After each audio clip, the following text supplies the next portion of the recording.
Boa tarde. A mim cabe-me dinamizar ou acompanhar aqui este primeiro painel do nosso congresso, que é dedicado ao terceiro tópico do Pacto Educativo Global. Refiro-me ao promover a mulher. Depois há aqui estou a ler a partir do Pacto Educativo Global, uma pequena especificação disto, que diz favorecer a participação plena das meninas e das jovens na educação. Este tópico do Pacto Educativo Global, já vou apresentar os nossos, quem nos vai ajudar a refletir sobre este tópico, mas tem uma particularidade que é esta, que gostava de, desde já, lançar como uma espécie de início de reflexão. Para quem o lê, promover a mulher não é simplesmente uma questão de igualdade, de tratar equitativamente homens e mulheres, vai um pouco mais além disso, é mais ambicioso e propõe efetivamente uma quase discriminação positiva. E acho que é aí que está o grande desafio deste terceiro tópico do Pacto Educativo Global. Em nome da Comissão Organizadora, eu gostava de agradecer aos três elementos que tenho aqui ao meu lado e que passarei a apresentar.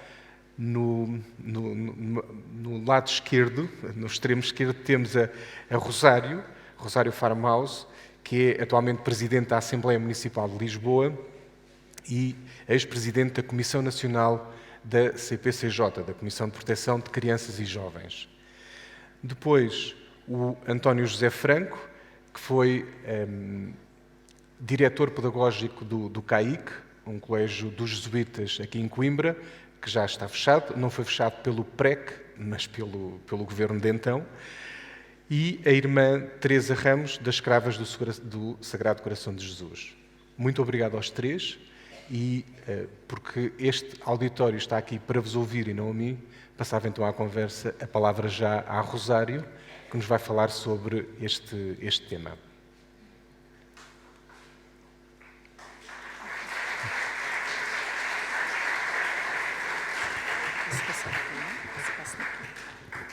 Muito obrigada, muito boa tarde a todas e a todos.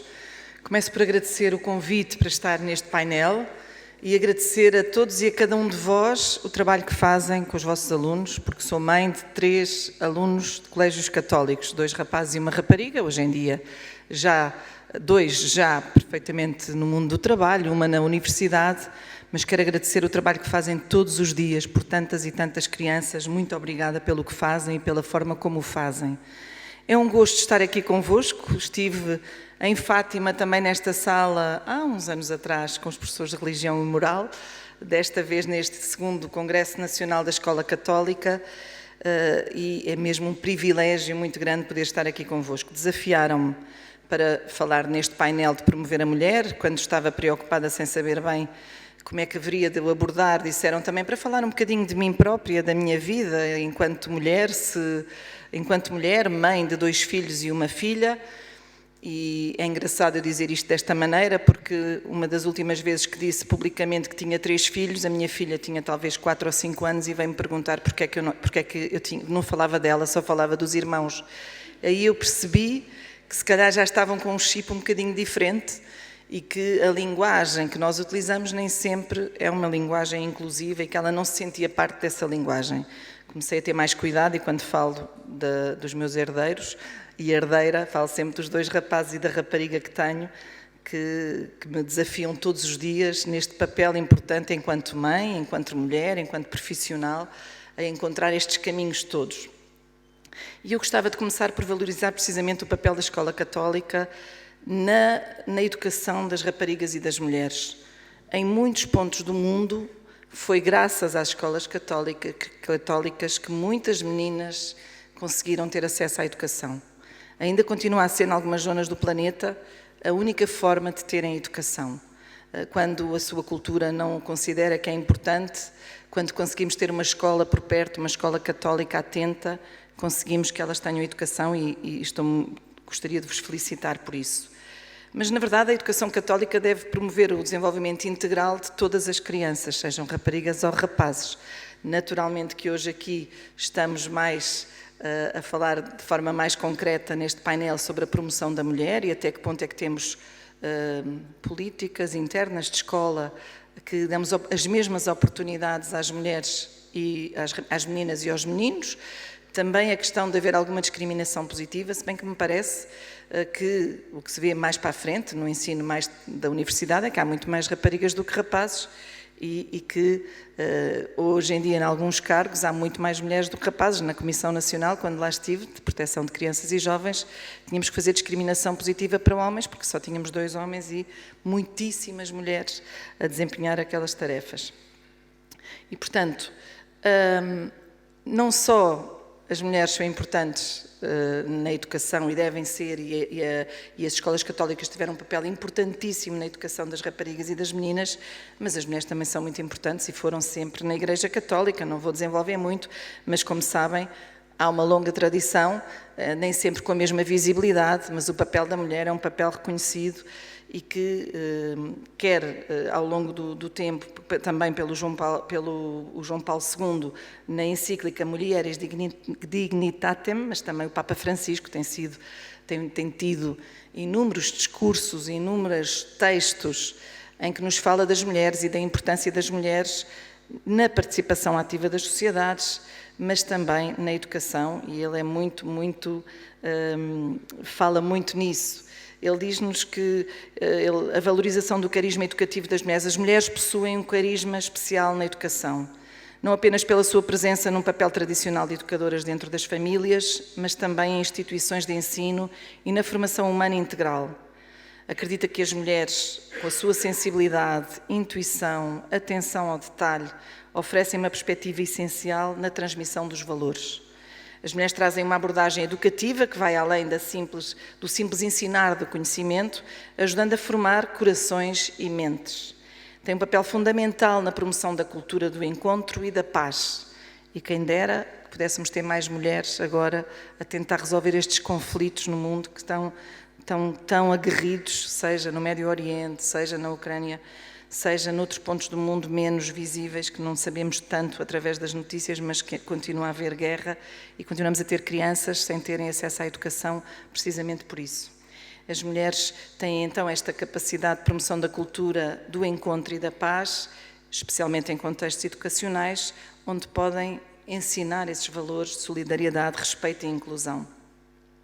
E para isso é importante terem igualdade de oportunidades na educação.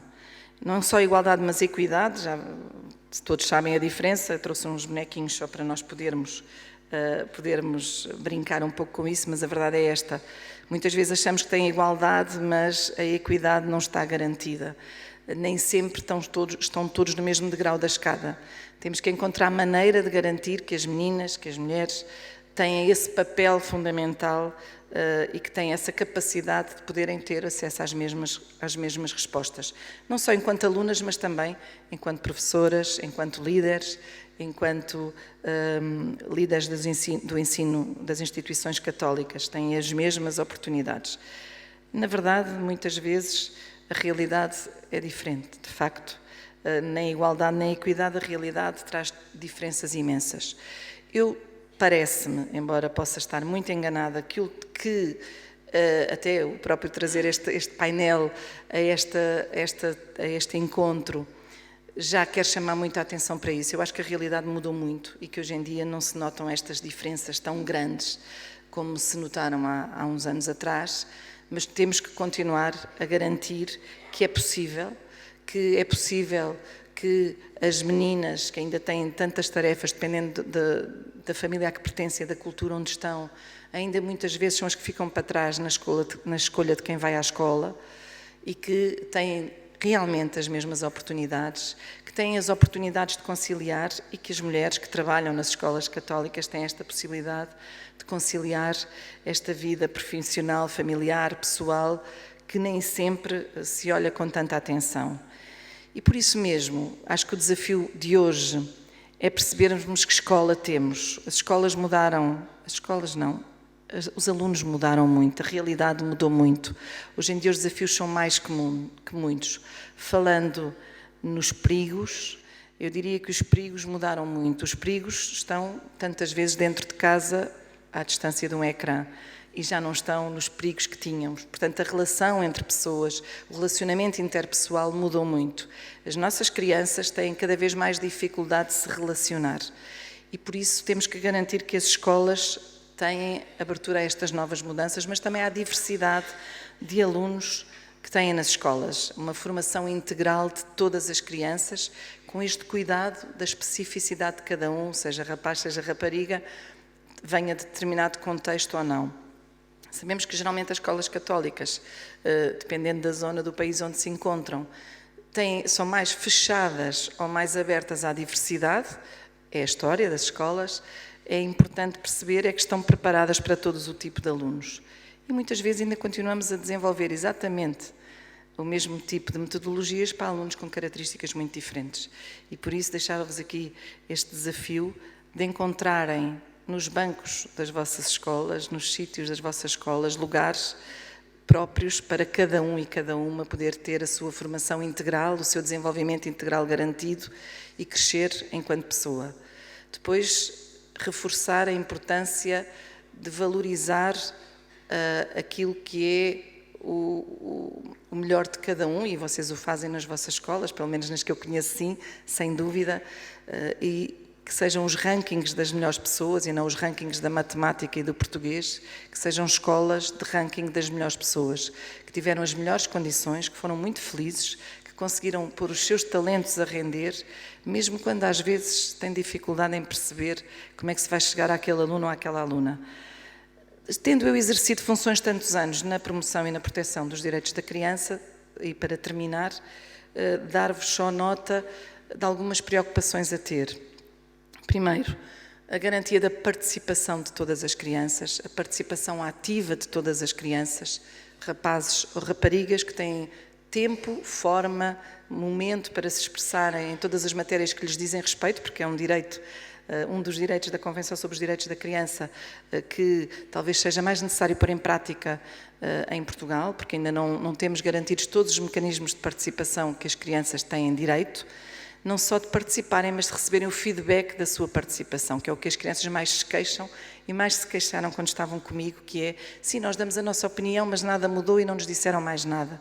Então que digam porque é que não fizeram como elas queriam, porque não foi possível, por várias circunstâncias. E depois, estar atentos aos sinais das crianças que são vítimas de maus tratos. Tem havido uma preocupação por parte da APEC de formação na área da prevenção dos maus tratos na infância. Os maus tratos são transversais a todas as classes sociais e é muito importante estar atento para poder proteger as crianças. E às vezes as escolas privadas nem sempre conhecem os sinais, por isso vale a pena conhecer melhor. Eu, basicamente, ficava já por aqui para depois me disponibilizar para as perguntas, agradecendo a oportunidade de estar convosco, dizer que, sim, devemos fazer tudo para que todas as pessoas tenham o seu lugar, principalmente as mulheres que têm dito a história, que nem sempre têm o lugar que precisam e que merecem, que é um lugar igual ao dos homens, mas com as especificidades de cada um ser diferente. Não queremos ser todos iguais, somos diferentes, temos maneiras de ver diferentes, sentimentos diferentes, mas temos que ter as mesmas oportunidades para chegar ao mesmo sítio. Muito obrigada a todas e a todos, foi um gosto estar aqui, estou à disposição para perguntas que queiram colocar. Obrigada.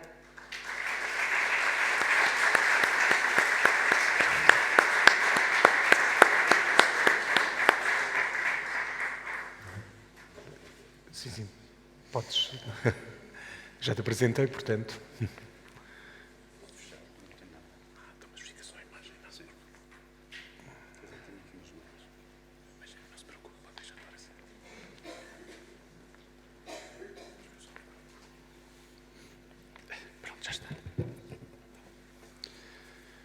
Ora, muito boa tarde a todos.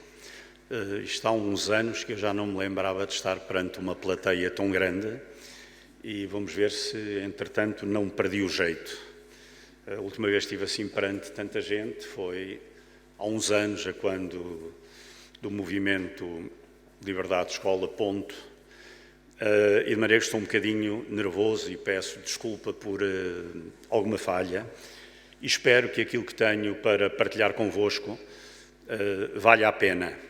Eu vou partilhar sobretudo aquela que foi a minha experiência pessoal enquanto diretor do CAIC ao longo de 6 anos, como eu digo, muitas vezes é quase em tom de brincadeira, mas que na verdade expressa a realidade, cheguei à função de diretora no ano, ou a meio do ano, em que começaram todos os cortes aos contratos de associação, e de maneira que os meus 6 anos, que terminaram um ano antes do colégio fechar, foram assim uma espécie de troika educativa, porque perante todas as dificuldades tínhamos de inventar soluções para lidar com todos os cortes que entretanto foram decididos pelo Ministério.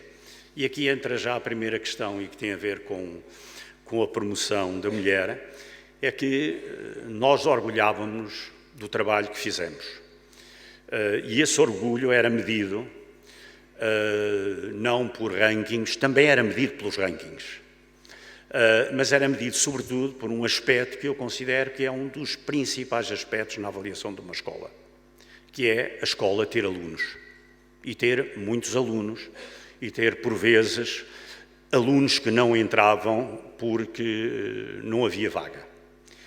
E quer queiramos, quer não, a escola existe em função dos alunos, existe para servir os alunos, e quando os alunos procuram uma determinada escola, é sinal de alguma coisa. Para mais de uma escola que até ficava longe do centro da cidade, e muitos deles faziam algumas dezenas de quilómetros para se deslocar, para irem para aquela escola, e muitos em transporte público. Nunca fomos buscar alunos a casa, ou pelo menos ter um autocarro para ir buscar alunos a casa gratuitamente, porque daqui a um bocado já vou falar que por vezes íamos levar alguns a casa. E de maneira que muitas vezes aquilo que me desgosta era que mesmo que fôssemos a escola que mais fizesse para promover a mulher, mesmo isso não nos tinha valido a quando da extinção, porque a extinção não teve em conta a qualidade da escola, a procura da escola, apenas teve em conta motivações ideológicas e, como tal, ser o melhor ou ser bom não adiantou, porque à partida a condenação está, a decisão de condenar determinadas escolas já havia sido tomada, independentemente da qualidade ou não, independentemente de 3 ou 4 anos antes recebermos telefonemas a pedir-nos para integrarmos experiências pedagógicas como o ensino vocacional e coisas do género, e depois, passado 3 ou 4 anos, fomos pura e simplesmente descartados. Mas aquilo que nos traz aqui é realmente o que é que a escola fez pela promoção da mulher. Eu gostava de saber também muitas vezes o que é que a sociedade faz pela promoção da mulher, o que é que o Estado faz pela promoção da mulher, e muitas vezes penso que os ataques à dignidade da mulher há muitos anos que não eram tão intensos como atualmente são. Isto pode parecer um contrassenso, porque vivemos numa sociedade em que se fala muito, em que se celebra muito o Dia Internacional da Mulher, mas em termos práticos, muitas das decisões vão contra essa promoção, contra essa dignidade. Basta pensar, por exemplo, isto não tem diretamente a ver com a escola, mas basta pensar, por exemplo, naquilo que se passa no desporto, quando, à sombra de uma pertença à igualdade e de direitos vários, temos, por exemplo, homens a competir em competições femininas, e isto, digamos que, podia dar-vos outros exemplos, mas este exemplo, para mim, é um exemplo de que, à sombra de uma pertença à igualdade e à sombra de uma pertença à modernidade, vamos atacando aqueles que são os direitos das mulheres. Curiosamente, enfim, entendam isto como uma brincadeira. Nós sabemos que em Portugal as mulheres, em média, ganham menos 11% que os homens. Portanto, há um longo caminho ainda a percorrer. Já se fez caminho, a situação está melhor. É uma situação que não se passa, porventura, e quase certeza, nas escolas, mas passa-se em muitos setores da sociedade.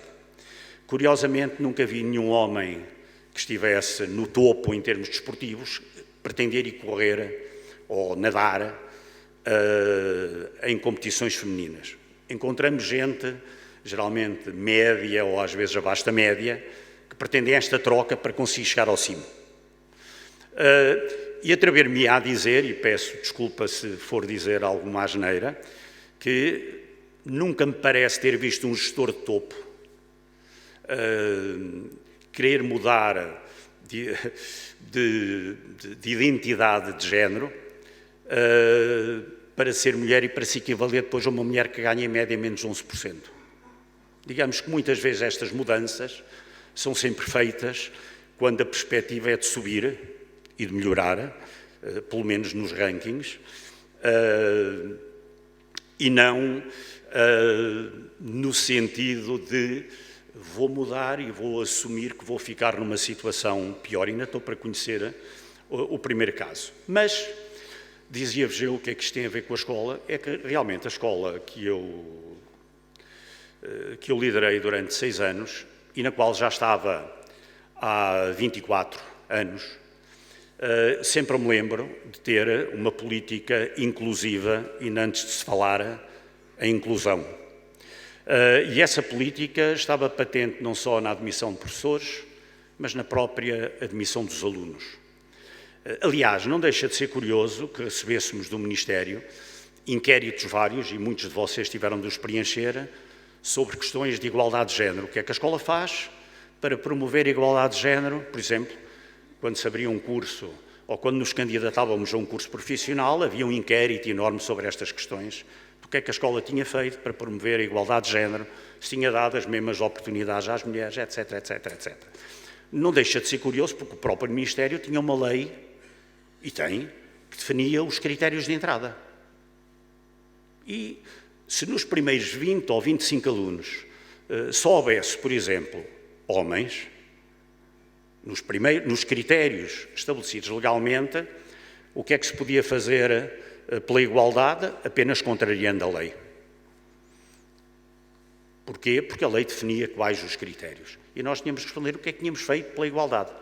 Não sei o que é que esperavam, se era que eu tirasse alguns rapazes que estavam à frente para poder equilibrar o número. Claro que isto é uma situação hipotética e teórica, mas que nunca aconteceu. Ou que não aconteceu, que não acontece na realidade. Mas muitas vezes temos que nos pôr neste campo teórico para tentar entender algumas das coisas que nos eram solicitadas. E agora, também para não me prolongar muito, eu tinha posto aqui o relógio com o temporizador, mas depois esqueci-me de carregar no botão e não faço a mínima ideia de quanto tempo é que já vou. 2 minutos ainda tens 5 minutos. Ainda tenho 5. Pronto. Isto é a relatividade do tempo. Eu pensei que já tinham passado para aí 8 ou 9. O que é que a nossa escola, ou que exemplos é que eu posso dar-vos da nossa escola? Alguns exemplos, curiosamente, não são de alunas que hoje desempenham funções muito importantes, mas são de alunas que chegaram à escola, muitas vezes com histórias de vida terríveis, e que a escola conseguiu, com quem a escola trabalhou, e que conseguiu que terminassem, por exemplo, o 12º ano, que algumas prosseguissem para a universidade depois de terem sido dadas, desculpem-me o termo, como perdidas, ou muitas que decidiram optar pelo mercado de trabalho quando acabaram o 12º ano. Um lema que sempre me guiou era: quem salva uma vida, salva a humanidade. Isto é um provérbio judaico. E muitas vezes, quando eu me lembrava de miúdas que entraram imaginem, no 8º ano, para um curso, para um CEF, e depois saíam no 12º, por exemplo, com cursos profissionais, e via depois algumas delas a entrar na universidade e algumas a entrar no mercado de trabalho por opção. E posso dizer-vos que um dos casos mais impactantes que tivemos de uma aluna nossa, no final do curso, quando houve necessidade de contratar alguém para a escola, nem nos passou pela cabeça contratar outra pessoa que não fosse aquela aluna. Estes também são casos de sucesso, de gente por quem às vezes já não se dava nada e que a escola recebeu. Muitas destas alunas, curiosamente, não encontravam vagas nas escolas da cidade. Iam encontrar vaga numa escola que ficava a 10 quilómetros da cidade. Uma vez, numa reunião, um diretor de uma escola de Coimbra, que era frequentada por algumas alunas dessa instituição, afirmou que elas que se perdiam muito e que perdiam os anos, que chumbavam um ano por falta, desculpem-me o termo, reprovavam ou ficavam retidas.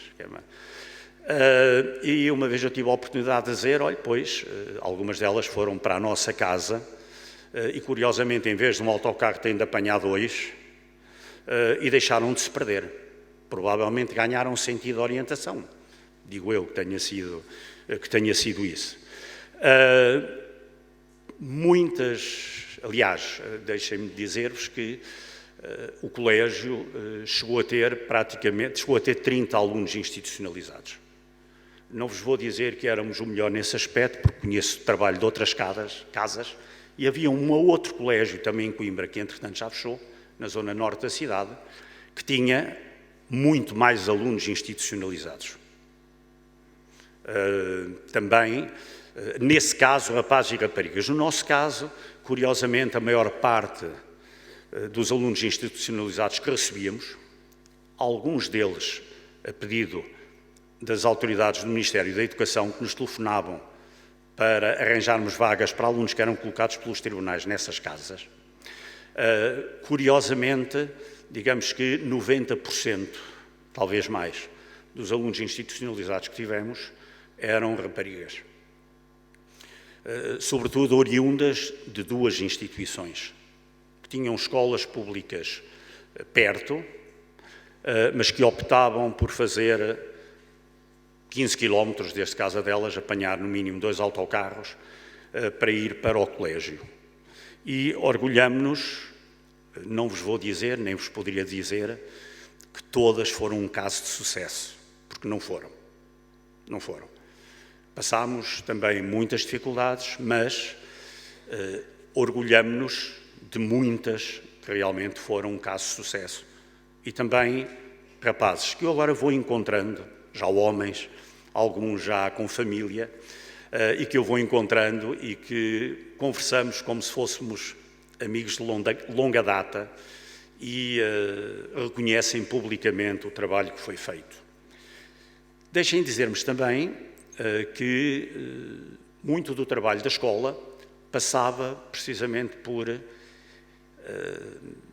incutir nos alunos esta noção de igualdade de oportunidades, de igualdade de géneros, que não passa por cumprimentar as pessoas por todos e todas, senhores e senhoras, porque as regras de português, eu dei aulas de português já há muitos anos, as regras de português não implicam isto.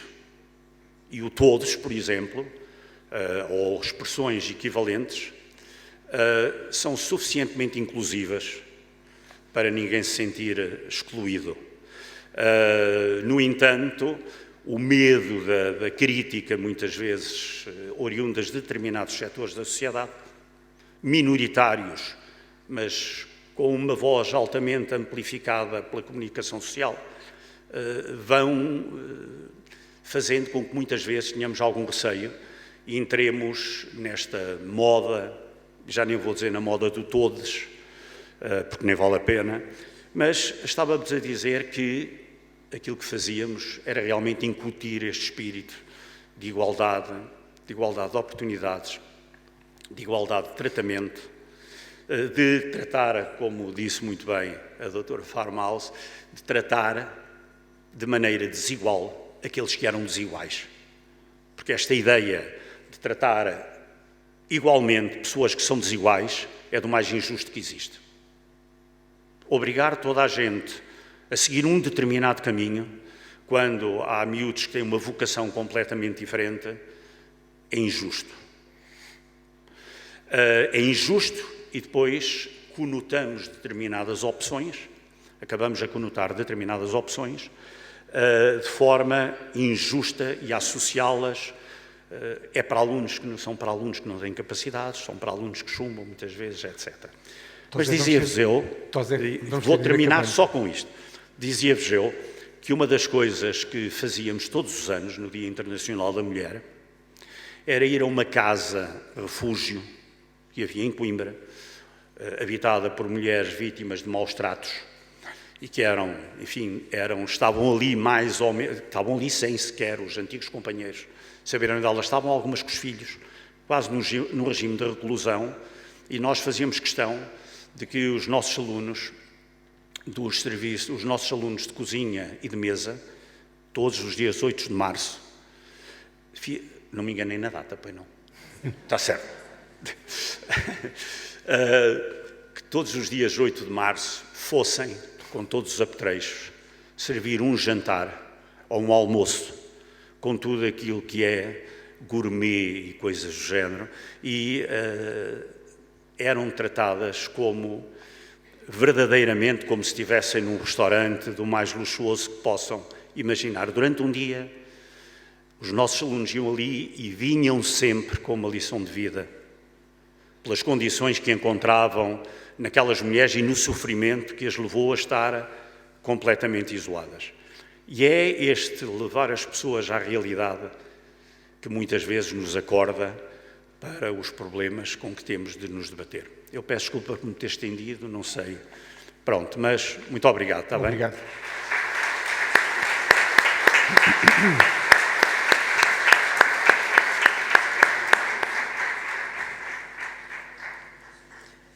Então, olá a todos.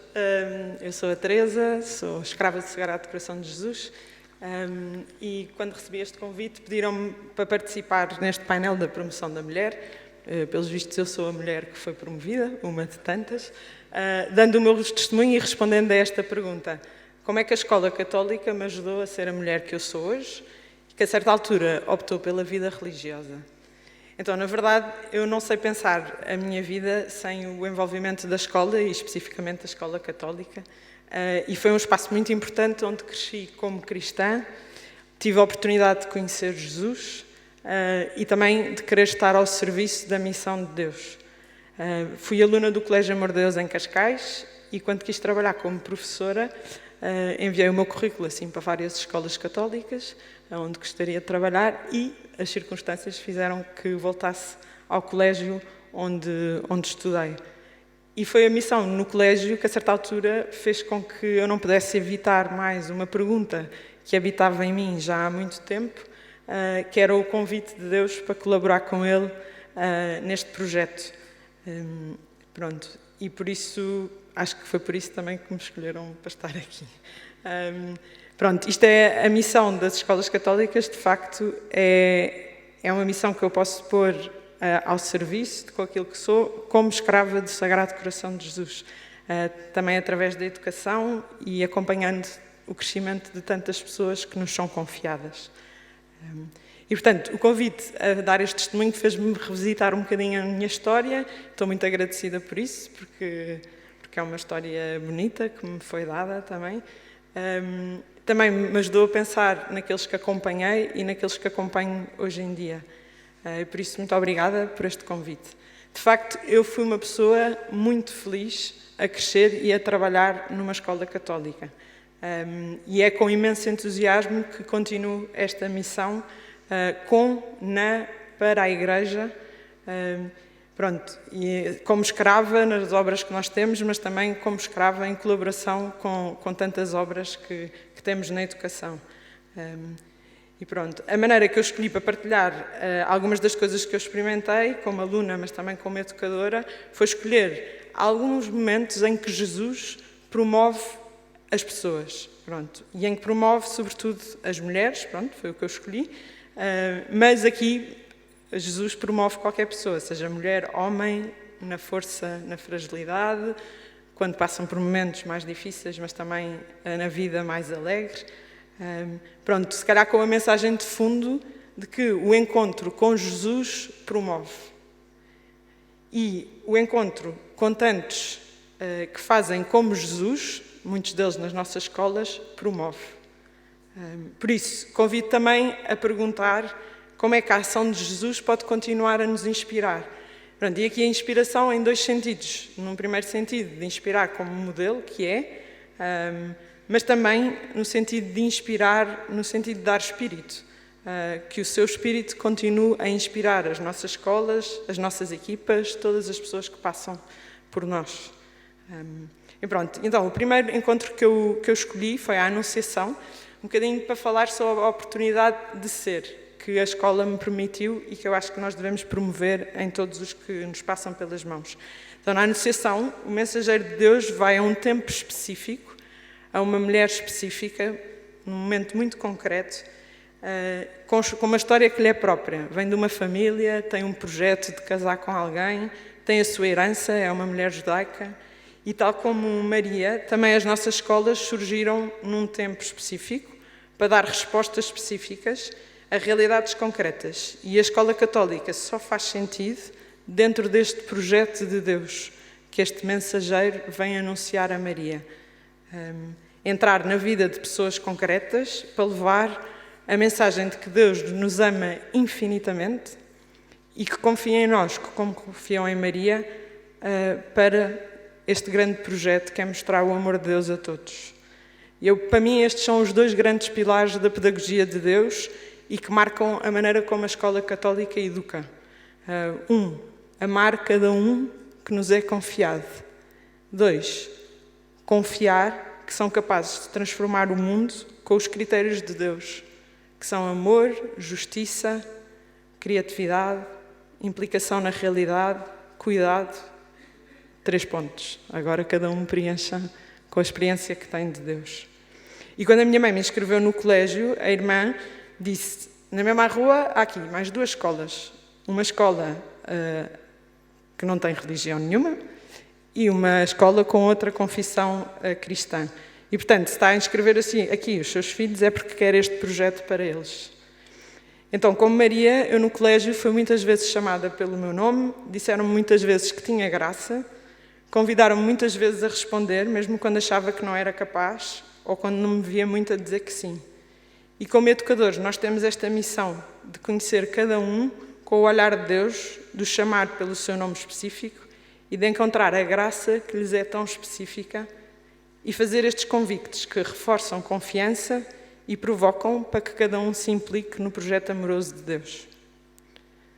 Segundo encontro, para falar como a escola pode ser um espaço de diálogo, de escuta, de provocação, de fazer perguntas, dar respostas. Então, em João 4, Jesus encontra-se com uma samaritana no poço, na hora de maior calor, uma mulher que se calhar pouca gente queria encontrar com ela. E o que se segue é um diálogo onde a expressão disse-lhe a mulher aparece 5 vezes. E onde Jesus declara, responde ou diz qualquer coisa 7 vezes.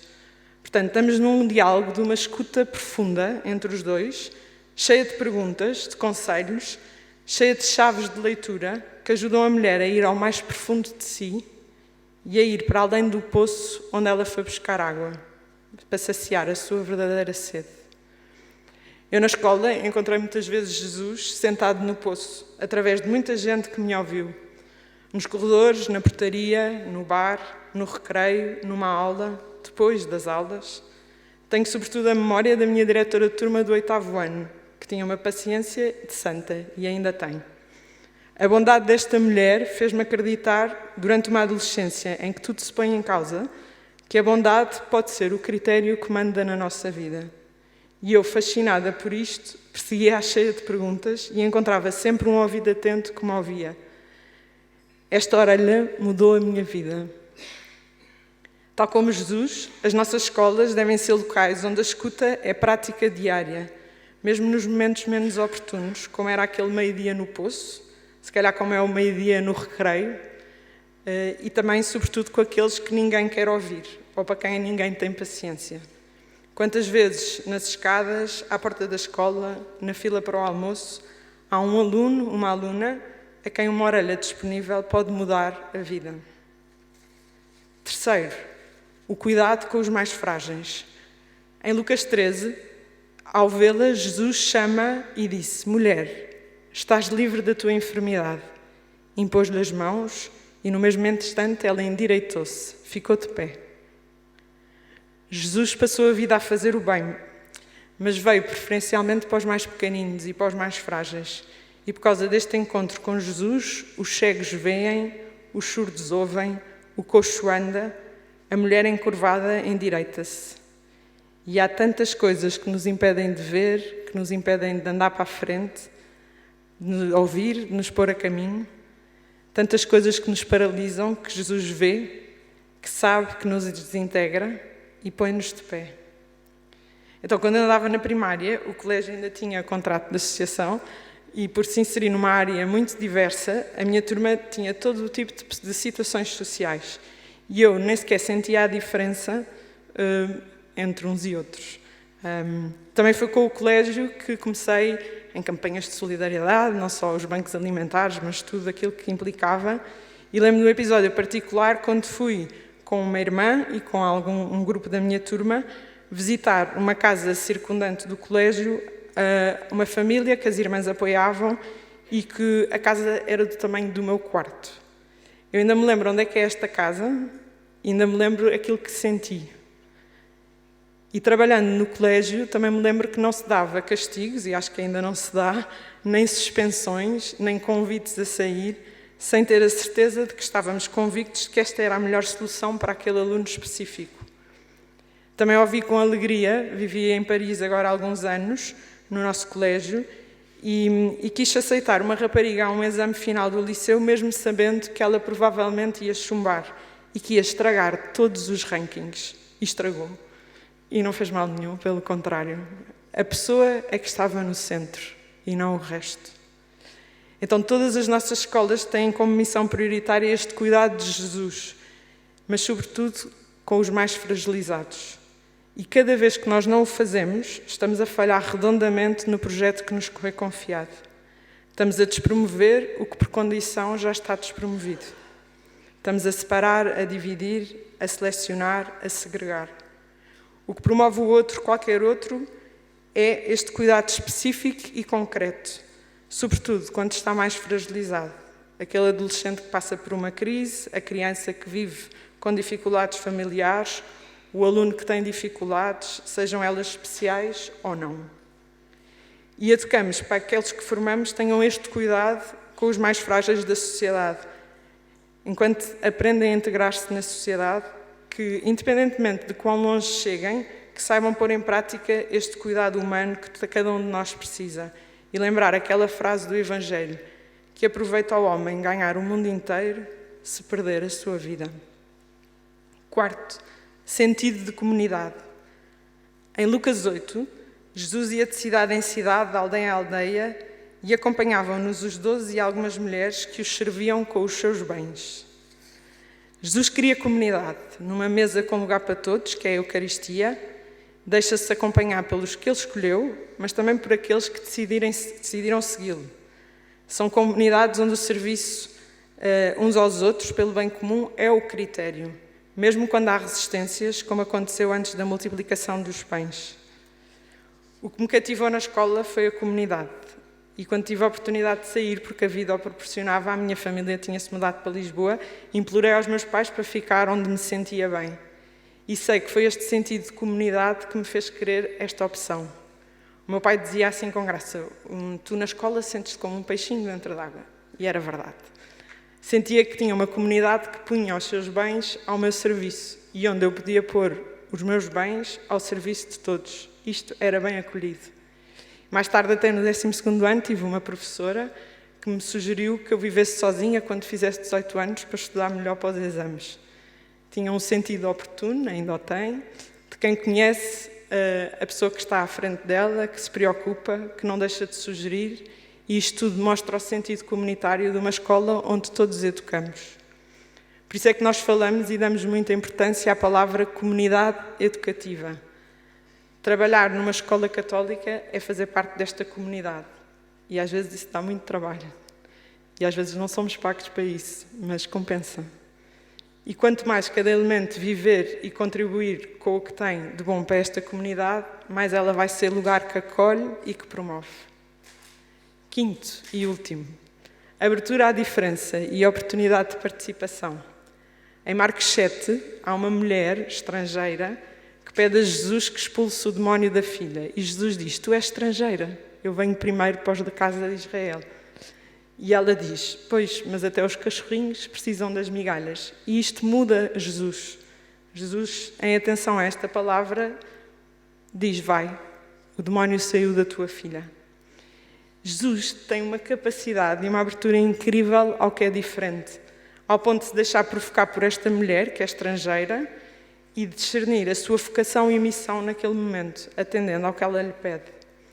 Também a manifestação do amor de uma mulher que irrompe numa sala para ungir os pés de Jesus com uma libra de perfume de alto preço, faz com que Jesus replique esta imagem e lave os pés aos seus discípulos como testamento de serviço e de humildade. E é o resumo de toda a sua vida. Nos nossos colégios, somos chamados a chamar os alunos a participar. E eu tive essa sorte. Às vezes assim em coisas muito pequeninas, como numa festa, ou votar para o delegado de turma. Mas também quando fui representante dos alunos do Conselho Consultivo, quando fiz parte da equipa de pastoral. Lembro-me até de um professor também muito carismático, que apesar de ter fama de implacável, mudava de ideias se nós lhe mostrássemos que ele estava a ser incoerente. E às vezes estava a ser incoerente. Até se oferecêssemos para pagar a dívida por um colega: setor, vou eu para a rua em vez dele. Está bem, então vai. Pronto. Ou então, lembro-me também de um episódio quando o colégio estava em obras e nós só tínhamos um campo de futebol. Quem é que invadia o campo de futebol? Os rapazes, como é óbvio. E então as raparigas conseguimos falar com os professores de Educação Física e tínhamos um dia em que o campo era só para nós.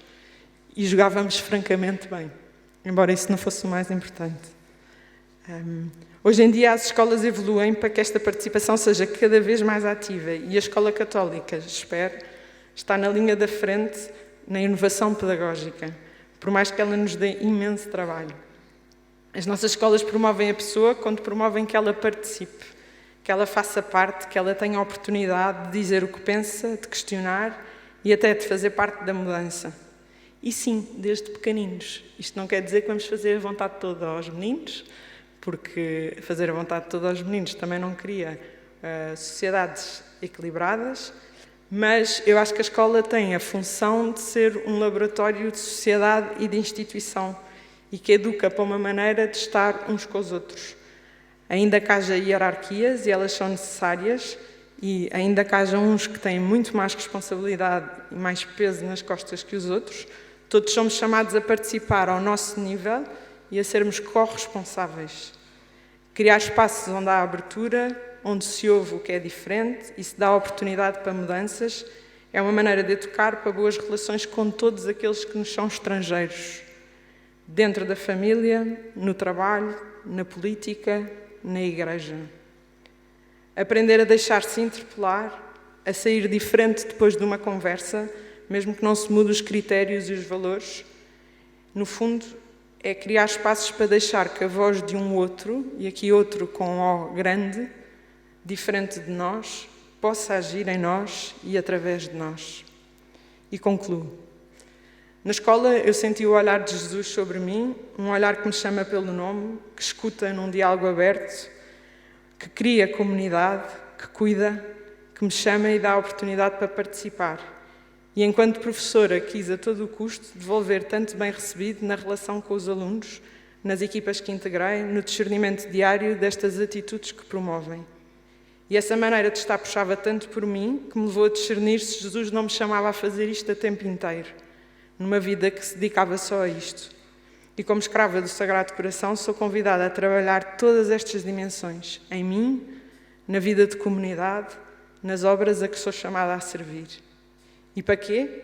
Bem, neste momento, a missão que me foi confiada é num bairro social, onde vivo, a Fonte da Prata, e passa primeiro por saber o nome de todos os miúdos, que nem sempre é fácil. Para mim, os mais difíceis é Aimacel, Juscelina, Jacobeba, Ayami, isso é o mesmo com a Aimacel, desculpem. Mas pronto, são muitos nomes difíceis, mas gente muito capaz e muito querida. Também passa por escutar com atenção as situações de fragilidade como por exemplo uma rapariga que chega de um continente africano, não sabe falar português nem escrever, tem uma história de abuso por trás e de repente, quando as escutamos, sai o sorriso maior do mundo, que é mesmo bonito de contemplar. É também cuidar dos que são frágeis nos momentos em que mais precisam, como 2 irmãs brasileiras que levámos a semana passada ao nosso ponto onde se dá bens essenciais. Porquê? Porque não tinham roupa, a mãe deixou-as há pouco tempo, e vê-las contar com imensa generosidade como foi entrar nesta loja incrível, parecia a loja da última moda. Passa também para olhar com espanto para a capacidade de participação dos nossos adolescentes, que são jovens tutores de outros mais pequenos que eles.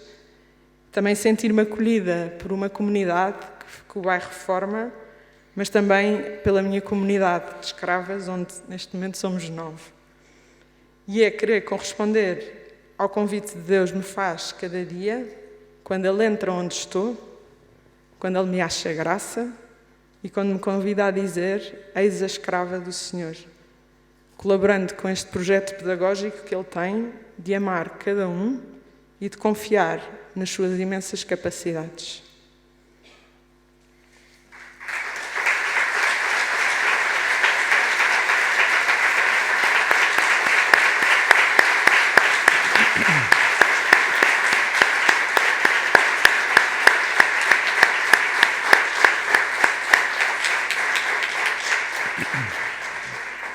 Bom, eu queria, em nome da APEC, agradecer estes 3 testemunhos que acabámos de ouvir, ainda que tenham sido um rotundo fracasso, como é evidente, porque isto era suposto ser um debate e eu duvido que haja alguém aqui que não esteja de acordo com aquilo que as 3...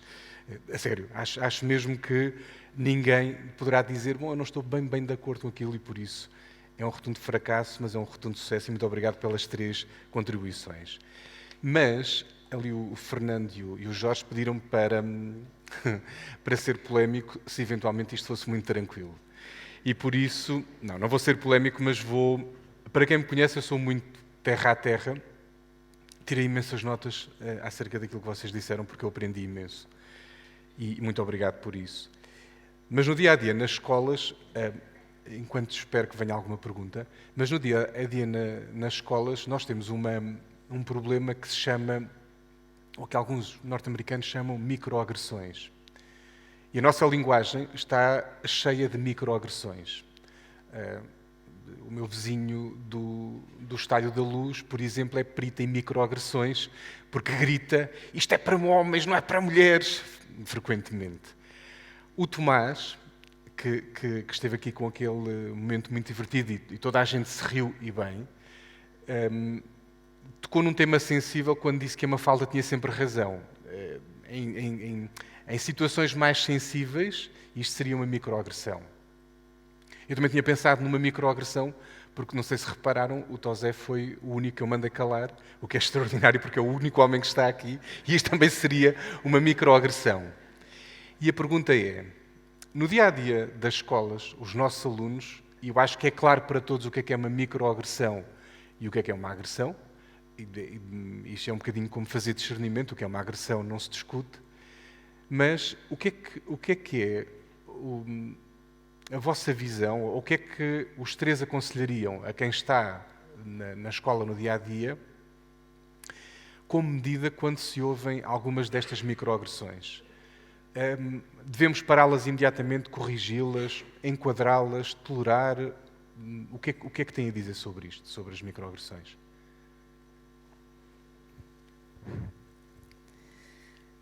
É interessante, de facto, nós todos os dias ouvimos e às vezes também fazemos microagressões sem nos apercebermos. Eu diria que é importante haver espaço para todos perceberem o que é que aquilo significa. Pode não ser naquele momento, no meio do recreio, mas se calhar numa aula poder-se falar sobre isso. Como se sentem, como se sentiram, se perceberam, porque nós agredimos-nos constantemente sem ter essa noção. E frases mais machistas ou não, também depende da sensibilidade de quem as ouve, mas eu acho que é importante se falar nisso. Acho que o melhor que podemos fazer nas escolas é falar de tudo o que é polémico, não fazer de conta que não se percebeu, porque eu acho que as crianças e os jovens, eles muitas vezes depois ficam inibidos de dizer que se magoaram com aquilo, até porque já é comum, já ouviram muitas vezes, já normalizam aquilo que não se deve normalizar e, portanto, eu diria que a cidadania é uma ótima oportunidade para se falar destas coisas e para se falar da forma como se sentem perante determinadas frases. Eu acho que esta geração, e eu vejo isso pela minha filha que tem 20 anos, é uma geração muito mais atenta a isso, às vezes, a meu ver, até excessivamente sensível, com algum tipo de frases que, quando eu era jovem, também as ouvia e, talvez por normalizar, não achava que aquilo, nem sabia se era para mim ou não reagia, e ela fica extraordinariamente ofendida. Eu acho que eles são muito mais sensíveis a isso, também pela educação que foram tendo, pelos tempos que correm. E é importante falarmos sobre isso, para que não ganhe dimensões que às vezes também não são para ganhar, porque tantas vezes são para levar a sério, outras vezes quem o fez nem teve essa noção e tem que perceber que não pode ser assim, que dizer determinadas frases são altamente ofensivas, ainda que se calhar eu esteja habituado a ouvir em casa. Eu acho que o mais importante é o exemplo. E se não conseguem trazer o exemplo do contexto de onde vêm, que a escola seja exemplo e que não deixe passar em branco aquilo que podem ser achas para feridas ou pequeninas feridas que podem ganhar depois dimensões muito maiores que se calhar resolvidas no momento, se possível, se adequado, se não mais tarde, poder-se falar sobre isso. Acho que o espaço é muito importante e os jovens cada vez mais sentem falta de tempo para falar, para poderem dar a sua opinião do que sentem em casa, porque o ritmo é alucinante, porque os telemóveis são muito contagiantes, porque mãe e pai trabalham muito e nas escolas católicas às vezes as mães e os pais têm de facto profissões até muito tarde e, portanto, lembro-me quando passei pelo Colégio São João de Brito no questionário sobre bullying perguntar com quem é que falas sobre este assunto e algumas das respostas eram com a minha empregada. Porque pouco viam a família, porque a família, é embaixador não sei aonde, a mãe é CEO de outro sítio qualquer e, portanto, veem pouco, têm pouco espaço para isso. Então a escola não tem de que substituir a família, cada um tem o seu lugar, se calhar pode ser um lugar onde se fala abertamente daquilo que nos toca e ajudar a perceber porque é que a uns toca mais que a outros se calhar é normal e nem reparam e replicam, mas esse respeito pelos outros e pela forma como os outros sentem, é importante dar a conhecer isso, senão vai em crescendo, diria. Obrigado.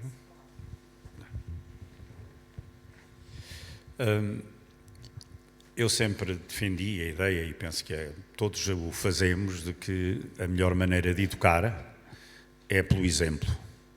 Pronto. E muitas vezes digo isso aos meus alunos, e deixa-me contar só um episódio, um amigo. Eu fiz serviço militar obrigatório, dei recruta a uma série de pelotões e a escola de cabos e essas coisas todas. E um dos meus recrutas, muitos anos depois, foi aluno num curso noturno de um amigo meu. E em conversa chegaram à conclusão que me conheciam. E uma das coisas que ele disse é que nunca se tinha esquecido de mim, porque eu era o primeiro a dar o exemplo. Se eu os mandasse rastejar por baixo de arame farpado, eu passava primeiro. Não mandava do cimo do muro que eles passassem. Eu era o primeiro a fazer as coisas. E acabava geralmente a instrução tão sujo como eles. E fazia-o porque é algo natural em mim. Curiosamente, 20 anos depois, há alguém que se lembra de mim por este aspecto. E, portanto, muitas vezes os alunos vão se lembrar de nós por aquilo que é o currículo oculto e não, muitas vezes, pela maneira como nós dávamos as aulas. Depois também, uma coisa que às vezes me faz uma certa impressão, eu tenho cada vez mais cuidado com a linguagem que utilizo e tento evitar certas expressões, até já por uma questão da reação das pessoas. Mas, curiosamente, algumas dessas expressões que usávamos no dia-a-dia e que aprendemos às vezes com os nossos pais, e não tenho vergonha de o dizer, eram expressões que já tinham perdido qualquer conotação, muitas vezes racista ou sexista, mas que, curiosamente, ultimamente, nos últimos tempos, à conta de alguns movimentos que foram surgindo por aí, de repente essas frases ganharam conotações racistas ou conotações sexistas, quando as pessoas já diziam sem qualquer conotação disso. Eu tenho tido algum cuidado, enfim, não é que as usasse, mas no sentido de as evitar, e quando as ouço aos alunos, geralmente contextualizo-as e explico-lhes, muitas vezes tu deves ouvi-las, às vezes de pessoas mais velhas, que não terão qualquer intenção de ofender ninguém quando as dizem. Mas deve ser evitada. Porquê? Porque as sensibilidades hoje estão muito mais exacerbadas, desculpem-me, já se me enrolou a língua, do que estavam noutros tempos. E as pessoas hoje estão muito mais sensíveis para determinadas questões. E, portanto, penso que deveremos ter algum cuidado e, sobretudo, também ter cuidado, sobretudo com o nosso exemplo, quer em termos de linguagem, quer em termos de atitudes. Temos de ser coerentes e isso é fundamental para a educação, porque os alunos, muitas vezes, a imitação que eles fazem é imitar os modelos que têm. E muitas vezes nós, como professores, acabamos por ser mais modelos que os pais, que muitas vezes não estão em casa. Alguns destes miúdos, o modelo pode ser realmente a empregada. Ou pior ainda, não é? As empregadas, às vezes, muitas delas seriam excelentes modelos. O problema é que muitas vezes os modelos são aquilo que eles veem na net e aquilo que eles veem na televisão. Então, eu, se calhar, a primeira coisa que pensei foi um bocadinho estas micro-expressões violentas, no contexto onde eu estou, surgem muitas vezes. E às vezes a reação que sai naturalmente é também, se calhar, responder com micro-expressões violentas, dizer isso não se diz, ou chega. E eu acho que há uma parte que é bom, porque acho que há uma pedagogia ética que também vem com a nossa reação e com a nossa sensibilidade. Mas muitas vezes também sou chamada a atenção pelos miúdos que dizem: Terezinha, isso não se diz, ou estás a ser racista. O quê? Pronto. E às vezes não estou a ser racista também, como estávamos a falar. Agora, eu acho que um bom educador usa tudo como matéria pedagógica. Portanto, qualquer conversa, qualquer resposta que seja dada pode ser um motivo para educar o pensamento crítico, o tal que a inteligência artificial se calhar nunca terá, e para dizer: mas então porquê é que eu não posso dizer isso? Ou porquê é que eu tenho esta reação quando tu dizes isso, e criar, como dizia a Rosário, assim, espaços onde se possa educar este pensamento crítico de perceber qual é o impacto que tem aquilo que fazemos e aquilo que dizemos. Às vezes, se calhar, não como uma punição, mas como... Então vamos falar sobre isto e ver até onde é que isto vai dar. Isto muitas vezes educa mais do que castigos ou o que seja. Obrigado. Ali o Fernando está-me a fazer sinal porque eu tenho 4 minutos, correto? 4 minutos. Mas eu gostava ainda de caíram algumas perguntas e também caiu ali um aviso de chuva intensa, mas eu acho que isso posso deixar, ótimo. Tenho ainda uma pergunta para fazer especificamente à Rosário, com a tua autorização, com todo o respeito que tenho pelo Tosé e pela Teresa, evidentemente, mas a Rosário tem uma larga experiência nisto e era em particular à Rosário que queria fazer esta pergunta porque, uma vez mais, esta é também uma realidade com que nós nos confrontamos nas escolas. As nossas escolas, sendo católicas, recebem crianças de todas as religiões. E como nós sabemos, esta questão da promoção da mulher não é culturalmente vista da mesma forma em todas as religiões. E eu sei que a Rosário passou pelo São João de Brito e acompanhou famílias sírias, e muito bem, e por isso, não culpa minha, porque eu gostava de ouvir durante mais tempo, mas o Fernando só me dá 2 minutos, que nos dissesse algumas luzes ou alguns insights para nós, enquanto professores, podermos ajudar, no fundo, estas crianças a sentirem-se também integradas, sendo que o background cultural deles é diferente. Acima de tudo, também tentar ouvi-las e perceber porque é que... tentar conhecer melhor. Eu acho que nós só podemos ajudar quando conhecemos e percebemos que, afinal, se calhar há sempre uma razão por trás de uma decisão e da forma como estão, e a sua cultura é milenar e traz ali algumas características, mas eu acho que conhecendo e desdramatizando, elas próprias vão percebendo e vão querer coisas diferentes ou vão se eu não digo aculturando porque não são obrigadas a aculturar-se, mas vão, esperemos nós, criar um ambiente intercultural em que elas podem partilhar as suas experiências culturais, aquilo que pensam, com aquilo que é o ambiente à sua volta e com a liberdade que vão tendo, depois escolher. Eu posso dar um exemplo em concreto com o Yaya, que foi aluno do colégio, um grande aluno, que agora trabalha numa empresa multinacional americana, e ele, quando chegou ao colégio, ele dizia que queria casar com uma rapariga muçulmana, que não trabalhasse, e etc. E nós fomos conversando muito sobre isso. Eu disse, ok, então, mas a tua irmã trabalha? Ah, mas trabalha com a minha mãe. Então, mas a tua mãe também trabalha. Então, ok, não pode trabalhar. E se ela quiser trabalhar? Fomos conversando. E agora sei que o Yaya já não tem requerimento de que seja muçulmana, que trabalhe ou não trabalhe. Já está completamente diferente, porque a vida é diferente. Eu acho que, em vez de fecharmos em caixas e pensarmos que não vão sair da caixa, conhecer mais, dar oportunidade para conhecer, dar oportunidade para perceber porque é que para eles é importante determinadas circunstâncias, também têm que perceber o contexto onde estão e encontrar meio termo. Lembro-me da Anine, no primeiro ano, que foi para a natação, querer ir de colãs de lã e cuecas, e ter sido um problema, porque punha em causa também as questões da higiene, e depois de conversar com os pais e perceber que era muito importante que ela tivesse as pernas tapadas, que ela pudesse então encontrar um fato de banho, que pudesse ir à piscina. Lembro-me, contou-me um dos professores, que ela, a primeira vez que foi para a piscina, foi mostrar as cuecas, a dizer que já não tinha as cuecas no fato de banho, tinha só aquelas calças, e com o tempo foi reduzindo, agora não sei, se calhar tem uns calções, mas foi reduzindo, e os colegas já nem viam que ela tinha calça, já diziam que ela já não usava nada.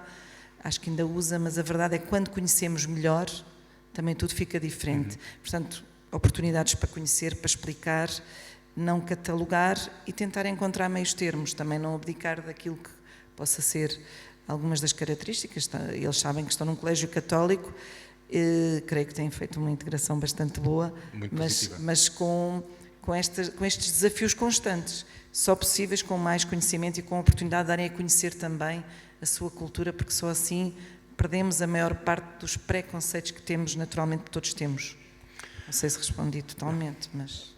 Muito obrigado pelos testemunhos, muito obrigado mesmo. Eu, por mim, estava aqui o resto da tarde, mas não me deixam, infelizmente, e estava mesmo.